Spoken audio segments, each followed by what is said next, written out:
આંગળી આપતા પહોંચો પકડવો. આ કહેવતને જરા જુદી રીતે સમજીએ. એક ભાઈ પોતાના મિત્રના ઘરે ગયા. મિત્રએ પ્રેમથી પૂછ્યું, ચા પીશો? આ ભાઈએ કહ્યું, હા, પણ જો ચા સાથે બિસ્કિટ હોય તો થોડી મજા આવે. બિસ્કિટ આવ્યા.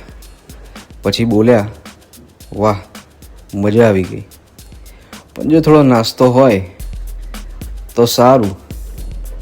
નાસ્તો આવ્યો, જમ્યા ને પછી બોલ્યા, જમવાનું તો કંઈ બન્યું જશે ને નહીં?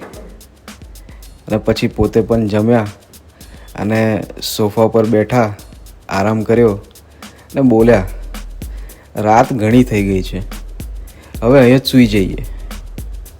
મિત્ર મનમાં બોલ્યો, મેં તો ફક્ત ચા પૂછેલી અને આ તો આખું ગેસ્ટ હાઉસ બુક કરાવીને બેઠા.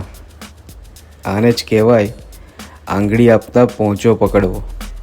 એટલે કે કોઈને નાની સરખી મદદ કરીએ કે થોડી સગવડ આપીએ અને એ વ્યક્તિ ધીમે ધીમે એટલો લાભ લેવા લાગે કે આપણને લાગે મેં મદદ કરી કે મારી મિલકત જ ટ્રાન્સફર કરી દીધી.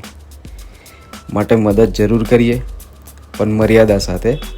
કારણ કે ચા આપો તો ચા સુધી સારું, નહીં તો ક્યારેક મહેમાન જ ચાવી લઈને ઘરના માલિક બની જાય.